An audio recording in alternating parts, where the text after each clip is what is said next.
നമസ്കാരം. ഞാൻ മൊയ്തീൻ ഷാ വിഷനിലേക്ക് എല്ലാവർക്കും സ്വാഗതം. ബഹുമാനി, ഖത്തറിലെ ദോഹയിലെ ഇസ്രായേൽ ആക്രമണത്തെ കുറിച്ച് രണ്ട് വാക്ക് പറയാനാണ് ഉദ്ദേശിക്കുന്നത്. അതിന് മുമ്പായിട്ട് കഴിഞ്ഞ ദിവസം ഉപരാഷ്ട്രപതി തിരഞ്ഞെടുപ്പിൽ സംഭവിച്ച ആ വീഴ്ചകൾ, ഇത്രയെല്ലാം സൂക്ഷ്മമായിട്ട് ചെയ്തിട്ടും എല്ലാം നേടുമെന്ന് പറഞ്ഞിട്ടും 15 വോട്ട് എങ്ങനെ പോയി? അതായത് നിലവിൽ കിട്ടേണ്ടതിൽ നിന്ന് ഒരു വോട്ടുകൾ കൂടുതൽ നേടാൻ പറ്റില്ല. മാത്രം 15 വോട്ട് ഇന്ത്യ മുന്നണിക്ക് പോയിരിക്കുകയാണ്. ആരാണ് ചാരൻ, ആരാണ് കള്ളൻ? അവിടെ ഞാൻ വീണ്ടും പറയുന്നു, 20% ഒരു വിഭാഗം വോട്ട്, 20% വോട്ടിൽ 99.9% വോട്ടും നിങ്ങൾക്ക് ഇനി ഈ കോൺഗ്രസ് മുന്നണിക്ക് ചെയ്തിട്ട് ആ ഒരു വിഭാഗത്തെ നിങ്ങൾ പരിഗണിക്കില്ല. അത് സത്യമല്ലേ? കണക്കുതിരിച്ച് പറയല്ലേ? ഈ ശ്രീറാം രമേശ് പൊക്കി നടക്കുന്നല്ലോ. ശ്രീറാം രമേശിൻ്റെ ജനസംഖ്യ എന്ന് വെച്ച് നോക്കിയാൽ എത്ര ശതമാനം അവരെ ആൾക്കാരുണ്ട്? വോട്ട് ഇപ്പോൾ ജാതി നോക്കിയാൽ വോട്ട് ചെയ്യുന്നില്ല. അങ്ങനെ ആയിക്കഴിഞ്ഞില്ല. അതുപോലെ നാശമാണ്, സംശയമില്ല. ഒരു കമ്മ്യൂണിസ്റ്റ് പാർട്ടി പോലും ജാതി മാത്രം ഉപജാതി നോക്കുന്നു. ഞങ്ങളില്ല ഇസ്ലാം രക്തം, ഞങ്ങളില്ല ക്രിസ്ത്യൻ രക്തം, ഞങ്ങളില്ല ഹിന്ദു രക്തം, ഞങ്ങളുള്ള പിന്നെ മാനവ രക്തം എന്ന് പറഞ്ഞ് നടക്കുന്ന കമ്മ്യൂണിസ്റ്റ് പാർട്ടി പോലും ജാതി മാത്രം അവിടെ ഈഴവനാണ് കൂടുതലെങ്കിൽ അവിടെ ഈഴവ് നിർത്തും. അപ്പോൾ ഹിന്ദു മാത്രമല്ലല്ലോ, ഉപജാതി നോക്കല്ലേ? കള്ളന്മാരെ. അപ്പോൾ ശ്രീറാം രമേശ് എൻ്റെ ആൾക്ക് എത്രയുണ്ട് ജനസംഖ്യയിൽ? അത് തൊട്ടിന് 2ാം സ്ഥാനം കൊടുക്കാനുള്ള ഈ രാഹുലും മറ്റ് തെമ്മാടികൾ എന്ന് പറയാൻ പറ്റില്ല. അതേസമയം 20% ഞാൻ വീണ്ടും ചോദിക്കുകയാണ്. ഞാൻ എൻ്റെ അഭിപ്രായമല്ല, ജനങ്ങളിൽ ഒരു അമർഷമുണ്ടെന്നേ. ഈ 20% ജനങ്ങളിൽ ശക്തമായ അമർഷമുണ്ട്. അവർ പലരും പുറത്ത് പറയുന്നില്ല എന്നുള്ളൂ. ഞങ്ങൾക്കറിയാം. കൂടെ കിടക്കുക രാപ്പിനറിയുള്ളൂ എന്ന് പറഞ്ഞ പോലെയാണ്. കോൺഗ്രസ് നേതാക്കൾക്ക് മിണ്ടില്ല, കമ്മ്യൂണിസ്റ്റ് നേതാക്കൾ മിണ്ടില്ല, ഒരു തെണ്ടി നേതാക്കൾ മിണ്ടില്ല. കാരണം മിണ്ടി അവനെ നോട്ട് ചെയ്യും, അവനെ തകർത്ത് കളയും. അപ്പോൾ അവർക്ക് അമർഷമുണ്ട് ഈ അണികൾക്ക്, വോട്ടുകൾക്ക്. നിങ്ങൾ രമേശ് കേട്ടത് അതേ സ്ഥാനത്ത് ഒരു കാര്യം പറയാം, രക്ഷയില്ല വന്നാൽ അവസരം കഴിയുന്നല്ലോ. BJP സംഘപരിവാറിന് ഈ മുസ്ലിം സമുദായം 20% അങ്ങോട്ട് സപ്പോർട്ട് ചെയ്യാനല്ലോ. ആ 20% ആനുകൂല്യം അവർ കൊടുക്കും, ഒരു സംശയക്കാര്യത്തില്ല. 20% മുസ്ലിം സമുദായത്തിന് ആനുകൂല്യം കിട്ടിയ ബാക്കി എന്തായാലും അവർക്ക് എന്താ കുഴപ്പം? പിന്നെ ഈ കോൺഗ്രസ് വാലാട്ടി നടക്കണോ? തെമ്മാടികൾ നടക്കും പോലെ. ഈ രാഹുൽ ഗാന്ധി, പ്രിയങ്ക, എന്താണ് നിങ്ങളുടെ അടുത്ത് ഒരു മുസ്ലിം നേതാവിനെ നിങ്ങൾ കാണിക്കണ്ടോ? നിങ്ങളുടെ കൂടെ കാണിക്കുന്നതാണ് ബീഹാർ ഉപമുഖ്യമന്ത്രി അല്ലെങ്കിൽ നേതാവ്. കർണാടകയിൽ അവിടെയെല്ലാം നിങ്ങൾ ഒരു മുസ്ലിം നിങ്ങളുടെ കൂടെ എത്താൻ പറ്റുന്നുണ്ടോ? ഇപ്പം ബീഹാർ ഇലക്ഷനിൽ ഈ മണ്ഡൽ ശിരോമണികളുണ്ടോ? ഇപ്പം 120, 130, 150 സീറ്റൊക്കെ ചോദിക്കുകയാണ്. കോൺഗ്രസ് വളർന്നു, അതുകൊണ്ട് ഇനി സീറ്റ് കുറച്ച് ചോദിക്കുന്നവരെ ഇല്ല എന്ന് RJയുടെ യുവ നേതാവ് രാജകുമാരൻ പറയുന്നത്. ഇനി രാഹുലിനോട് സീറ്റ് കുറച്ച് ചോദിക്കാൻ പാടില്ല. അങ്ങനെ കിട്ടിയിട്ട് കാര്യമുള്ളേ. എത്ര സീറ്റ് കിട്ടിയെന്നുള്ളതല്ല, മത്സരിച്ച സീറ്റിൽ എത്ര എണ്ണം നേടിയെന്നുള്ളതാണ്. കഴിഞ്ഞ പ്രാവശ്യം 100 സീറ്റുകൾ മത്സരിച്ച് 24 സീറ്റ് അവൻ്റെ കിട്ടിയത്. 76 സീറ്റുകൾ കളഞ്ഞ് കോൺഗ്രസ് കാരണം. അല്ലെങ്കിൽ ഭരണം ആൾക്ക് കിട്ടിയാൽ RJD കിട്ടിയാൽ. RJD എല്ലാം തിരിച്ച് പാർട്ടിയായിട്ടൊന്നുമില്ല, കള്ളന്മാരുടെ തന്നെ. ലാലു ഒക്കെ കള്ളം തന്നെയാണ്. കാരണം ലാലു മുസ്ലിം സമുദായത്തെ വെച്ചാൽ അന്നത്തെ വെച്ച് ഗുണ്ടകളെയാണ്. വിദ്യാഭ്യാസവും മര്യാദകളും ഒരു നേതാക്കൾ വളർത്തിക്കൊണ്ടില്ല. അതിൽ കൊണ്ടുവന്ന ഗുണ്ടകൾ ഇരിക്കുന്നത്. ഞാൻ ആ പാർട്ടി ആദ്യ സംസ്ഥാന പ്രസിഡന്റ് ആയത് കാലത്തിൽ. എനിക്കെല്ലാവരും ഇത് പറയാം. എങ്കിലും നിൽക്കട്ടെ, BJP വിരുദ്ധ പുറത്ത് പറയുന്നുണ്ടല്ലോ. അകത്ത് എന്തെല്ലാം കാണിച്ചു. കഴിഞ്ഞ അസംബ്ലി പാർലമെന്റ് ഇലക്ഷനിലൊക്കെ ലാലു BJP ഒക്കെ ആയിട്ട് എന്ത് രഹസ്യധാരണം എങ്ങനെ ഉണ്ടാക്കിയത് എങ്ങനെ അറിയാം? ഞങ്ങളുടെ ഡൗട്ടൊക്കെ ഉണ്ട്. എന്തോ ആകട്ടെ, അന്ന് 100 സീറ്റ് വാങ്ങിച്ചു കോൺഗ്രസ്. ആൾക്കൂട്ടാണിത്. 24 സീറ്റ് ജയിച്ചു. ഇതിൽ 24% ജയിച്ചുള്ളൂ. ബാക്കി പോയിട്ട് 76% തോറ്റുപോയി. ആ ഒറ്റ കാരണമാണ് ഭരണം പോയത്. അല്ലെങ്കിൽ കോൺഗ്രസ് അല്ല, ഈ RJDക്ക് ഭരിക്കായിരുന്നു. ഇപ്പോഴും വീണ്ടും ഇപ്പോൾ ഒരു 50 സീറ്റ് വായിക്കപ്പെടാം. അതിൽ 10-40 സീറ്റ് ജയിക്കാൻ നോക്കുക. അങ്ങനെയാണെങ്കിൽ RJDക്ക് ഭരണം കിട്ടും.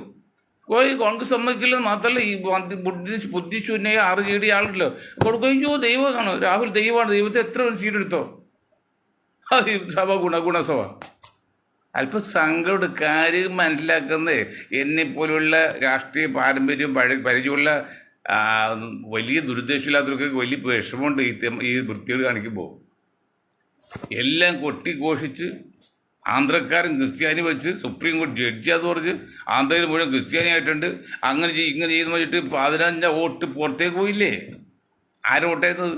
ഇപ്പം പുറത്ത് പറയുന്നത് BJPയുടെ B ടീമായിട്ട് അപേക്ഷിക്കുന്ന കള്ള നേതാക്കളായ ആം ആദ്മി പാർട്ടിയുടെ 12 സീറ്റാണ് പോയതാണ്.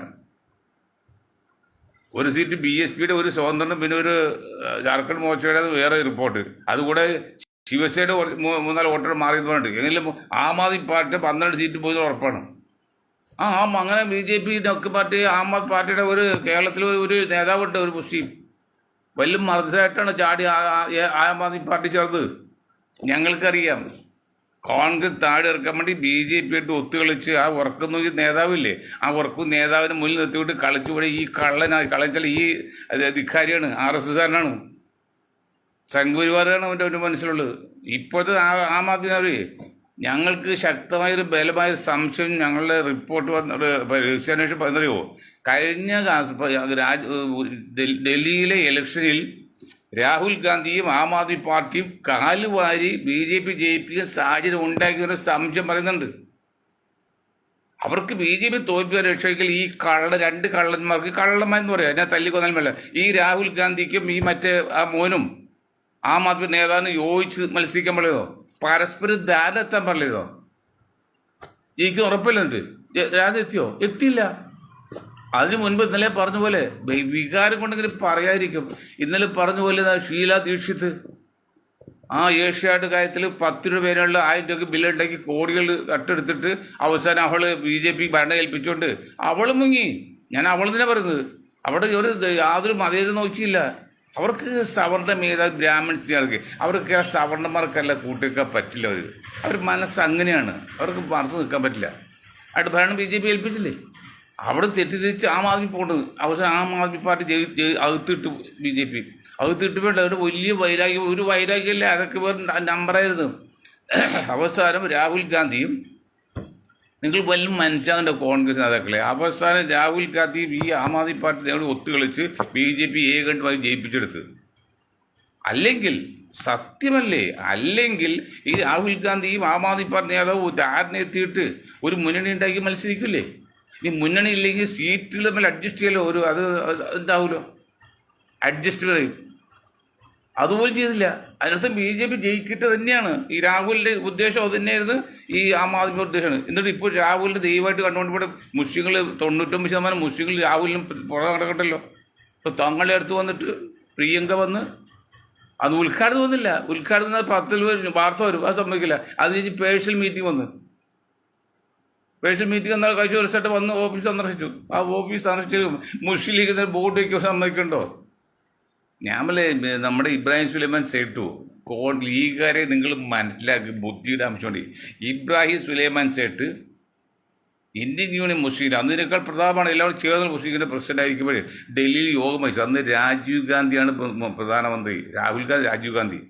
അമ്മ മരിച്ചാല സേട്ടി ചതിക്കില്ലേ, നിങ്ങളിപ്പോൾ പച്ചക്കൊടി കാണിച്ച് മുസ്ലിങ്ങളെ പേര് വെച്ച് നമ്മളെ നട്ടവിടെ പ്രശ്നം ആവുന്നത് നടത്തിയില്ല. പിന്നെ എന്നാണ് ഈ ഇബ്രാഹിം സുലൈമാൻ സേട്ട് ഈ ലീഗുകാരൊക്കെ പച്ചക്കൊടി ഡൽഹി കാണിച്ചത്? VP സിംഗ് ജനതാദൾ രൂപീകരിച്ച് അതിന് പച്ചക്കൊടി വന്നതിന് ശേഷമാണ് മുസ്ലിം ലീഗിന്റെ ഏതൊരു കോർണർ മീറ്റിംഗ് ഡൽഹി നടത്തിയത്.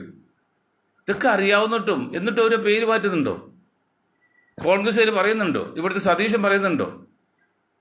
സതീശനും ബുദ്ധിയുണ്ടെങ്കിൽ പറയാൻ പാടില്ലേ, സതീശൻ നമ്മൾ മുന്നണിയിൽ നിൽക്കുകയാണ്, ബന്ധപ്പെട്ടു പോകാം, കുഴപ്പമില്ല.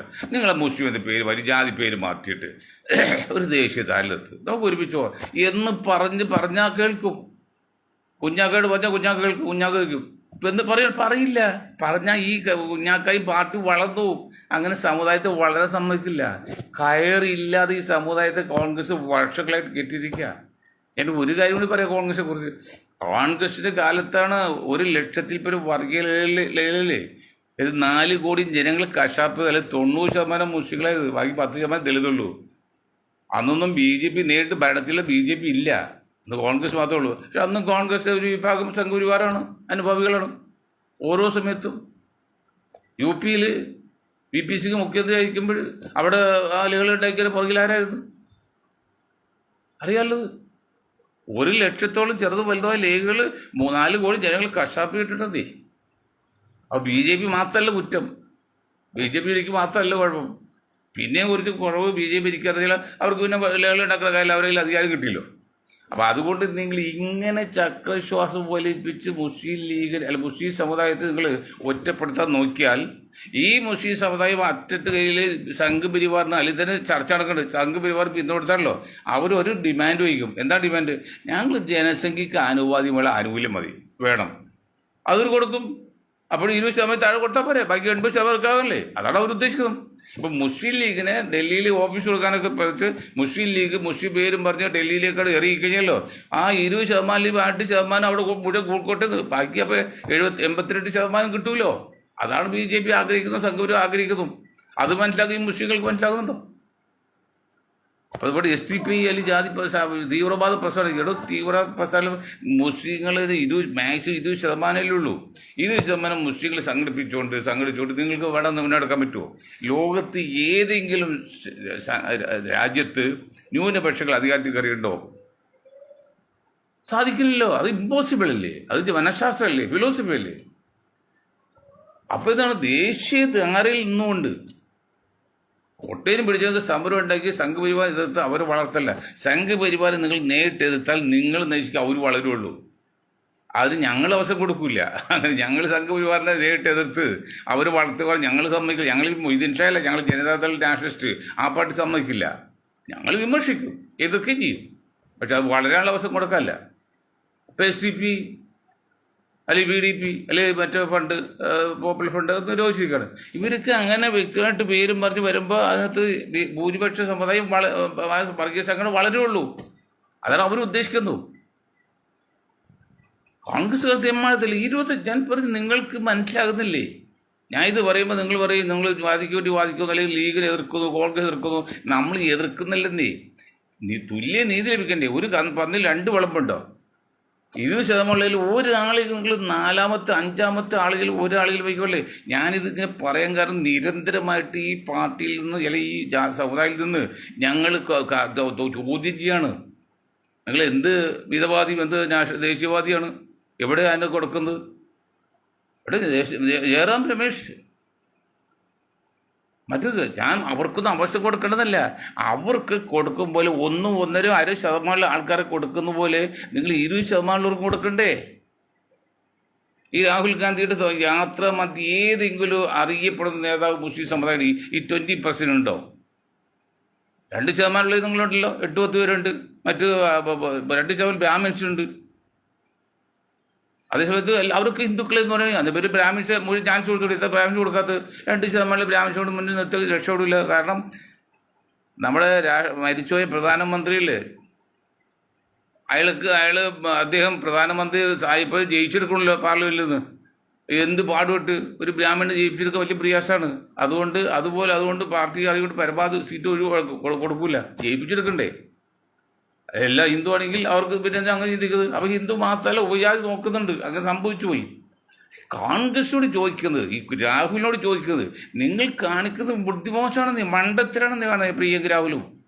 കാരണം എന്തെങ്കിലും കാരണവശാൽ നിങ്ങൾക്ക് ബുദ്ധിയുടെ അംശമാണെങ്കിൽ 540 സീറ്റുള്ള ഇന്ത്യൻ പാർലമെന്റിൽ ഈ വയനാട് നിന്ന് ജയിച്ച് പോകാൻ നോക്കൂല. ഇപ്പോഴും പ്രിയങ്ക ഗാന്ധി പതുക്കെ നടന്നത് വയനാട് സ്ഥിരമാക്കാൻ ഉദ്ദേശിക്കുന്നത്. എളുപ്പമൊരു ക്രിയയല്ലോ. നിങ്ങൾക്ക് തീരെ വയനാട്ടിൽ വന്ന് പാർട്ടി ഉണ്ടാക്കാനില്ല. അതൊക്കെ അവിടെ നിങ്ങൾ ഡൽഹിയിലോ UP അല്ലെങ്കിൽ മധ്യപ്രദേശിലോ ഉത്തരേന്ത്യൻ സംസ്ഥാനത്തിൽ ഒരു സീറ്റ് പിടിച്ചെടുത്ത് ആ സീറ്റിൽ പരമാവധി ഏത് കാലം ജയിക്കാൻ പറ്റിയ സംവിധാനം ഉണ്ടാക്കണം.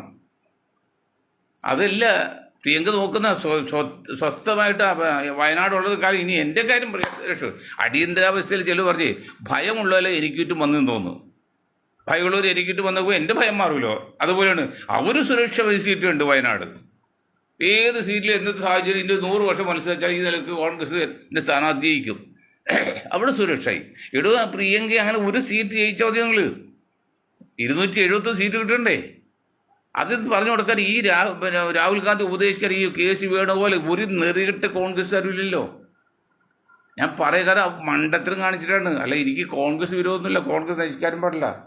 ഇത് പറഞ്ഞ് മനസ്സിലാക്കണം. ഇത്രയും കാലഘട്ടം 540 സീറ്റുള്ള ഇന്ത്യൻ പാർലമെന്റിലേക്ക് വയനാട്ടിൽ നിന്ന് മത്സരിച്ച് തെറ്റായിപ്പോയി കോൺഗ്രസ് ഇപ്പോഴേ ധാരണയില്ല, ചിന്ത പോലും ഇല്ല. അതെന്താ? ഇന്ത്യൻ നാഷണൽ കോൺഗ്രസ് ഇന്ത്യയിൽ എവിടെ നിന്ന് മത്സരിക്കാമല്ലോ, ജയിക്കാമല്ലോ. അത് തെറ്റില്ല. പക്ഷെ അങ്ങനെ ജയിച്ച് പാർലമെന്റിലേക്ക് ആ ആളെത്തിയാൽ മതിയെങ്കിൽ ഓക്കെയാണെന്നേ, കുഴപ്പമില്ല. അത് ഞാൻ ഇന്നലെ രാധാകൃഷ്ണനോടും തിരുവഞ്ചൂരോടും കൊടുക്കുന്നവർക്ക് പറഞ്ഞത്, നിങ്ങളുടെ മേഖല നിങ്ങൾ ജയിക്കും, കുഴപ്പമില്ല. അതുകൊണ്ട് മാത്രം കാര്യമോ, 71 പേര് ജയിക്കണ്ടേ? അതുപോലെ 242 അല്ല 540 272 പേര് ജയിക്കണ്ടേ? നിങ്ങൾ ഒന്നും 273 ജയിക്കണം. അത് കിട്ടും, അത് എടുക്കൂല, ഇത് കാരണമാവൂലേ? ഇപ്പോഴത് മനസ്സിലാക്കില്ല. ആ ഒരു ലളിതമായ ഗണിതശാസ്ത്രം പോലും മനസ്സിലാക്കാൻ പറ്റ ഇന്ത്യൻ നാഷണൽ കോൺഗ്രസ് നയിക്കുന്ന നേതാക്കൾ എങ്ങനെ BJPയുടെ കയ്യിൽ നിന്ന് അധികാരം പിടിച്ചെടുക്കുന്നതാണ്? ഏതെങ്കിലും കോൺഗ്രസ് നേതാക്കൾ എന്താണ് ഈ മൊയ്തീൻ ഷാ പറയുന്നത്? 541 സീറ്റുള്ള ഇന്ത്യൻ പാർലമെന്റിലേക്ക് ഈ ലീഗിന്റെ കാലിന്റെ അടിയിൽ വന്ന്, കാലിടയിൽ എന്ന് പറഞ്ഞാൽ അത് തെറ്റായി, അതിന്റെ അടിയിൽ വന്ന് ജയിച്ച് പാർലമെന്റിൽ എത്തിയത് മിടുക്കായി കാണുന്ന ഈ കോൺഗ്രസ്സുകാര്, നിങ്ങൾ ഇതിന്റെ മോശം വശത്തിന്റെ സൈഡ് എഫക്റ്റ് എന്താ മനസ്സിലാക്കിയിട്ടുണ്ടോ? നിങ്ങൾ ആരോട് ചോദിച്ചിട്ടുണ്ടോ? നിങ്ങൾ ഏതെങ്കിലും ബുദ്ധിരാക്ഷസന്മാർ ചോദിക്കുക, ഏതെങ്കിലും രാഷ്ട്രമീമാംസ ചോദിക്കുക, ഏതെങ്കിലും മനഃശാസ്ത്രജ്ഞോട് ചോദിക്കുക, ഏതെങ്കിലും ഫിലോസഫിസ്റ്റോട് ചോദിക്കുക, ഏതെങ്കിലും ശാസ്ത്രജ്ഞനോട് ചോദിക്കുക. ആ ചെകുത്തൻ മൊയ്തീൻ ഷാ പറയുന്നല്ലോ ഇങ്ങനെ കുറേ നാളായാലും പറ്റുകൊണ്ട്, ഇതിലെന്താണ് വല്ല സത്യമുണ്ടോ? അവർ പറയും അത് കറക്റ്റാണ് മൊയ്തീൻ ഷാ പറയുന്നത്. മൊയ്തീൻ ഷായുടെ ഗ്രൂപ്പ് അത് കറക്റ്റാണ്. കാരണം 540 സീറ്റിൽ 272 സീറ്റ് ജയിച്ചെടുക്കണം. അല്ലാതെ ഒരു പ്രിയങ്ക വയനാട് ജയിച്ച് പാർലമെന്റ് ഭരിക്കാൻ പറ്റില്ല. അതാണ് ഇപ്പോൾ കാണുന്നു. കേരളത്തിലെ അവസ്ഥ ഇത് തന്നെയാണ്. ഇത് പറയുമ്പോൾ കൊള്ളും, ശരിയാണ്. പക്ഷെ എനിക്കിത് പറയാതിരിക്കാൻ പറ്റില്ല. കാരണം എൻ്റെ സമൂഹത്തിൽ ഈ 88% വരെ പിന്നോക്കത്തിൽ ന്യൂനപക്ഷങ്ങളെ അവരുടെ നിലനിൽപ്പ് അപകടത്തിലാണ് പല നിലക്കും. ഇന്ത്യയിലെ പൂർവികരാണ് ദ്രാവിഡ സംസ്കാരം ഉൾക്കുന്ന ദളിതുകൾ, പിന്നോക്കൾ, പറയുക. അവരൊക്കെ ഇപ്പോൾ നായ്ക്കന്മാർ, ബോഡി നായ്ക്കന്മാർ, ബോഡി നായ്ക്കന്നൂരുണ്ട്, ബോഡിമേടുണ്ട്. ബോഡി വേണ്ടി കേരളത്തിൽ ബോഡി നായ്ക്കന്നൂർ എവിടെയാണ്? തമിഴ്നാട്ടിലാണ്, അതിർത്തിയാണ്. ആ ബോഡി നായ്ക്കൊരു കറുത്ത വർഗ്ഗക്കാർ ഈ നമ്മുടെ നാട്ടിലൊന്നും പണിയുണ്ടല്ലോ, 8 മണിക്കൊക്കെ പകലെന്തെങ്കിലും പണിയെടുക്കും, അല്പം ചാരായം കുടിക്കും, അല്ലെങ്കിൽ മദ്യം കഴിക്കും, കിടന്നുറക്കും, പിറ്റേ മണിക്ക് വരും. അവരെല്ലാടോ ഇന്ത്യയുടെ അവകാശികൾ, അവരെല്ലാം ഇന്ത്യയുടെ പൂർവികർ, അവരെല്ലാം ഇന്ത്യയൊക്കെ അവകാശം. പറയൻ ബൈ പറയൻ പുലയൻ, പുലയെന്നത് പുലത്തിന്റെ ഉടമയാണ്, ഭൂ ഉടമയെന്നാണ്. ഈ പറയനും പുലയനും ആയത് ഇന്ത്യയിലെ ഭൂ ഉടമകൾ.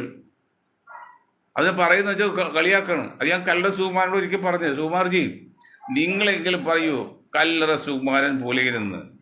10 കല്ലറ സുകുമാരന്മാർ പുലയെന്ന് പേര് വെച്ചപ്പോൾ 14 ആൾ വയ്ക്കും. അല്ലെങ്കിൽ നായര്, മേനോൻ, പട്ടര്, മൂർത്തി, കീർത്തിയൊക്കെ ഉണ്ടല്ലോ. അതുപോലെ തന്നെ അതിനേക്കാൾ ഒട്ടും മോശമല്ല പുലയെന്നുള്ളൂ.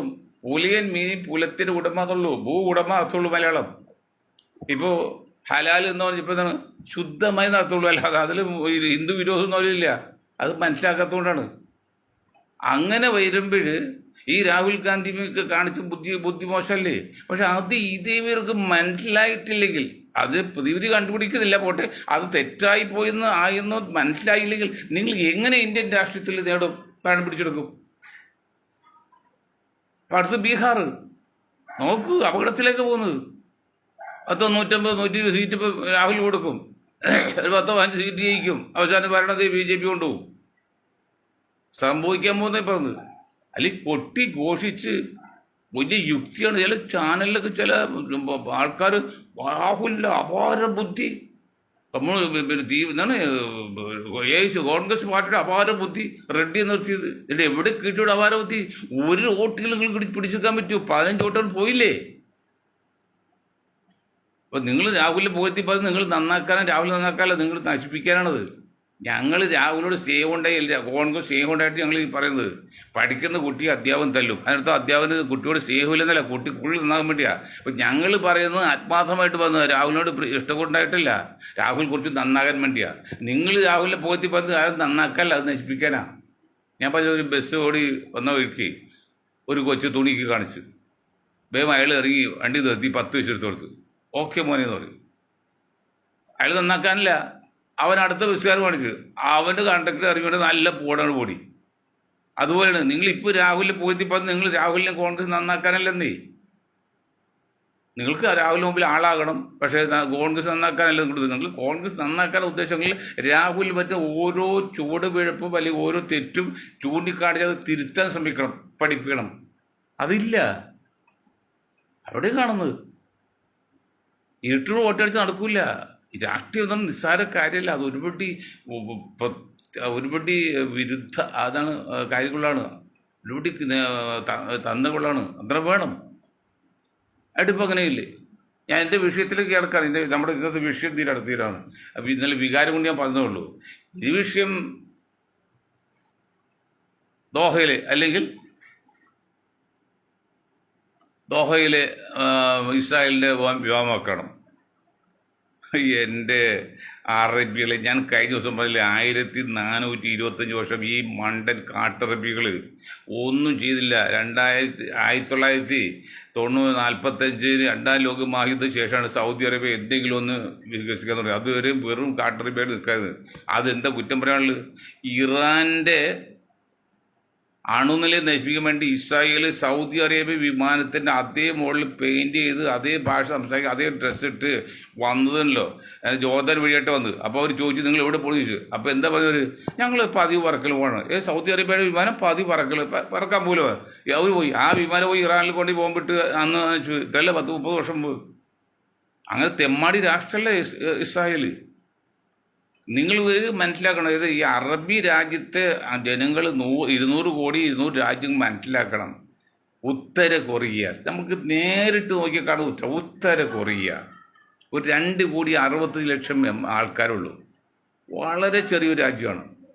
അമേരിക്കയിൽ അയാൾ ആ ചെറുപ്പക്കാരൻ 38 വയസ്സ് പറ്റുള്ളൂ. ആ പയ്യനെ അമേരിക്കയിൽ പേടിക്കുകയാണ്. എന്താണ് അവൻ്റെ കയ്യിൽ മറ്റു സാധനമുണ്ട്. ഞാൻ ചോദിക്കട്ടെ, അറബികളെ നിങ്ങളുടെ കയ്യിൽ പണമില്ലേ? ലോകത്ത് വില കൊടുത്ത് പണം കൊടുത്ത് ഉദ്യോഗസ്ഥന്മാരെ സാധനം വാങ്ങിച്ച് നിങ്ങളുടെ കയ്യിൽ കണക്കാക്കണം. അതെങ്ങനെയാ പറ്റുന്നത്? എലിയെ മുഴുവൻ പൂച്ച കാവലേൽപ്പിച്ച് നിങ്ങൾ നടന്ന പുറകിൽ ഞങ്ങൾ കാവലെടുത്ത് പറഞ്ഞ് അങ്ങനെ പൂച്ച പുറകിൽ കാവൽ അവർ മുമ്പോട്ട് പോയി ഒരു എലിക്ക് സംശയം തിരിഞ്ഞു പോയിപ്പോഴില്ല. അവൻ മാത്രമായി, ബാക്കി എല്ലാ എലിയെയും ആ പൂച്ച ശാപ്പിട്ട്. അതുപോലെയാണ് ഈ 200 രാജ്യങ്ങളിൽ 10-50 അറേബ്യൻ കാർഡ് അല്ലെങ്കിൽ ഗൾഫ് കൺട്രീസ് ഉണ്ട്. അതിൽ മുഴുവൻ കൊണ്ടുവന്ന് അമേരിക്കക്ക് പണയം കൊടുത്തേക്കാണ്. ഈ ഖത്തർ പിന്നെ ഞാൻ നാളെ പോയതാണ് ബഹ്റിനിൽ ഏറ്റവും വലിയ സൈനിക താവളമാണ് അമേരിക്കയുടെ. അത് സൗദിയിൽ ഉൾപ്പെടെ എല്ലായിടത്തും. സൗദിയിൽ അമേരിക്ക താവളം കൊടുത്ത സ്ഥലത്തേക്കല്ലോ അമേരിക്കയിലെ ഭരണാധികാരിക്കുള്ള ആ പ്രദേശത്ത് കിടക്കാൻ പറ്റില്ല. അത് അവരുടെ നിയമമാണ്, അമേരിക്കൻ നിയമമാണ്. പെണ്ണുപിടിയും വെള്ളം കൂടിയൊക്കെയാണ്. അങ്ങോട്ട് അമേരിക്കൻ പട്ടാളത്ത് പോലും ചെല്ലാൻ പറ്റില്ല, ഭരണാധിക്ക് പോകാൻ പറ്റില്ല. അവർ വിട്ടുകൊടുത്താണ് അവർ സംരക്ഷിക്കാന്ന് പറഞ്ഞു. അവരെങ്ങനെ സംരക്ഷിച്ച് മനസ്സിലായി നിങ്ങൾക്ക്? Iran-Iraq യുദ്ധത്തിലെ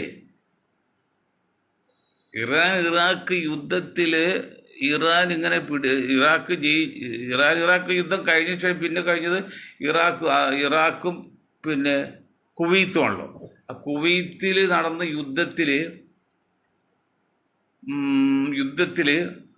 Iraq തോറ്റിരിക്കുകയാണ്. കുവൈത്താണ് ഈ കണ്ടമാനം സമ്പത്തുണ്ട്. അപ്പോൾ അന്ന് ഇറാഖിലെ അമേരിക്കൻ അംബാസിഡർ ഒരു സ്ത്രീയാണ്. ഞാൻ പെരുമ്പാവൂർ പ്രസംഗിക്കുന്നത് പിറ്റേ ദിവസം 10 വാർത്ത വന്നത്. എന്താ കാര്യം അറിയുമോ? അപ്പോൾ അങ്ങനെ ക്ഷീണിച്ചിരിക്കുമ്പോൾ ഈ സദ്ദാമിനോട് പറഞ്ഞ്, സദ്ദാംജി നിങ്ങൾ ആകെ യുദ്ധം ചെയ്ത് ക്ഷീണിക്കാൻ സാമ്പത്തികമായിട്ട് ആ കുവൈത്തിൽ കയറുക. അവിടെ ഒരു വരുമാനം ഏറ്റവും കൂടുതൽ കുവൈത്തിലാണ് കയറുന്നു പറഞ്ഞു. അത് ബില്ലാതെ ഒരിക്കൽ ചെക്ക് ചെയ്യുമ്പോഴില്ല. അവിടെ 90% ഉദ്യോഗം കൈകാര്യം മലയാളത്തിലും കേരളത്തിലും ക്രിസ്ത്യാനികളാണ്. അതാണ് ബില്ലാതിന് അവിടെ ഒരു പ്രശ്നം ഉണ്ടാക്കിയത്. അപ്പോൾ അങ്ങനെ കയറി ഇപ്പോൾ 1000 ട്രക്കായിട്ട് ഇങ്ങനെ പോകാണ് കുവൈത്തിലേക്ക്.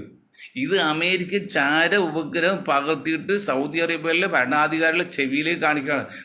കുവൈത്തിൽ കയറി അടുത്ത് നിങ്ങൾക്കാണ്, ഞങ്ങൾ സംരക്ഷണം തരാമെന്ന് പറയും. അന്നും ഉലമാക്കുണ്ട്, അവിടെ ഉലമാ കമ്മിറ്റി ഉണ്ട്. അതായത് ഈ പുരോഹിതന്മാരുടെ കമ്മിറ്റി, മറ്റേ രാജഭരണം കൂടാതെ. അവർ അനുവാദം കൊടുത്തില്ല. അവസാനം നിർബന്ധത്തിന് വഴിയാണ് എന്തെങ്കിലും ആകട്ടെ. അങ്ങനെയാണ് അമേരിക്ക അവിടെ കയറി പറ്റിയത്. ഇനിയിപ്പോൾ അമേരിക്കയോട് പോവോ? നിങ്ങൾക്ക് എങ്ങനെ പിടിച്ചെടുക്കാൻ? അമേരിക്കയുടെ താവളങ്ങൾ നിങ്ങളുടെ രാജ്യത്ത് ഉള്ളിടത്തോളം കാലം നിങ്ങൾക്ക് എങ്ങനെ ഇനി ഇസ്രായേൽ ഒരു യുദ്ധം ചെയ്യാൻ പറ്റുമോ? ഞാൻ പറഞ്ഞത് നിങ്ങൾ ബുദ്ധിയുണ്ടെങ്കിൽ, ഞാനിപ്പോൾ കോൺഗ്രസ്സുകാരോട് പറയും, നിങ്ങൾ ബുദ്ധിയുണ്ടെങ്കിൽ അറബികൾ ചെയ്യേണ്ടല്ലോ. ആദ്യമായിട്ട് നിങ്ങളുടെ അമേരിക്കയുടെ സൈന്യത്താവളം മാറ്റുക. എന്നിട്ട് നിങ്ങൾ റഷ്യ, ചൈനയോ അല്ലെങ്കിൽ ഉത്തര കൊറിയയിലെ അവർ പിടിക്കുക.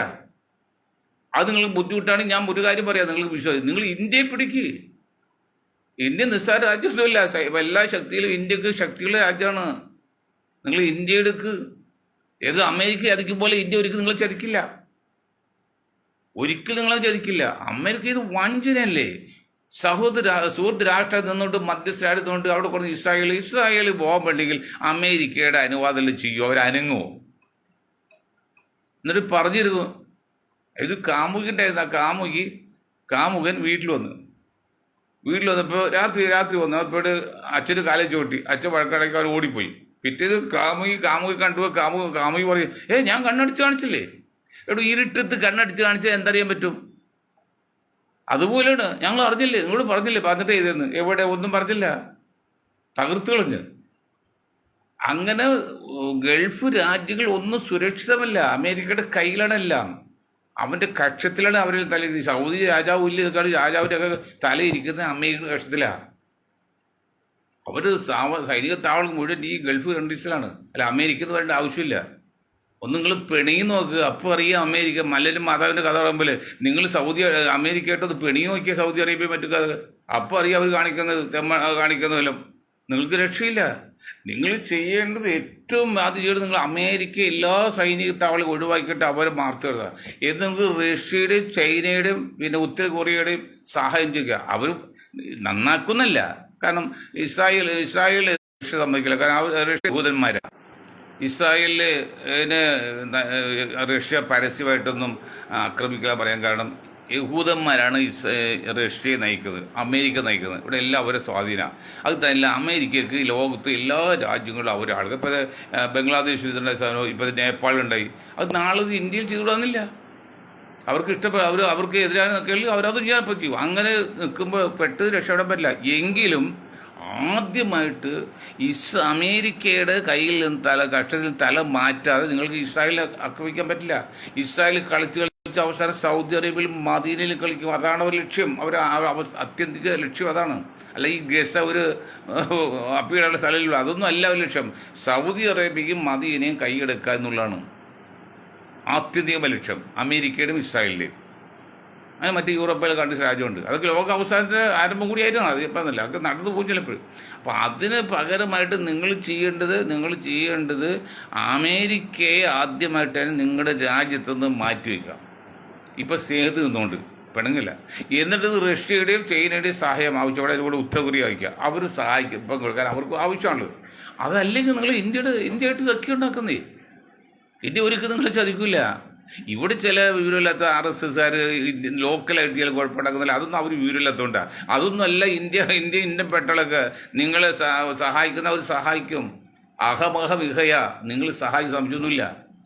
ഇന്ത്യ മോശം കക്ഷിയല്ല, മോശം രാഷ്ട്രമല്ല, എല്ലാ സംവിധാനമുണ്ട്. അത് ഞാൻ നിർബന്ധിക്കില്ല, നിങ്ങളുടെ ഇഷ്ടം. അമേരിക്കയെ മാറ്റണം. അമേരിക്കയെ മാറ്റാത്തത്ര കാലം നിങ്ങൾക്ക് ഇസ്രായേൽ ഒന്നും ചെയ്യാൻ പറ്റില്ല, എതിർക്കാൻ പറ്റില്ല. നിങ്ങൾ എന്താ ചെയ്യുക? അവസാനം ഇസ്രായേൽ എതിർന്ന ഇസ്രായേൽ തിരിച്ചടിക്കണ്ടേ? ഇപ്പോഴത്തെ കാണി നിങ്ങൾ തിരിച്ചടിക്കാൻ പറ്റുമോ? നിങ്ങൾ തിരിച്ചടിച്ചാൽ ഈജിപ്തിൻ്റെ വിമാനങ്ങളെല്ലാം ഏതാനും മണിക്കൂറുകളിൽ തകർത്തോലെ അമേരിക്ക തകർത്തോളെ.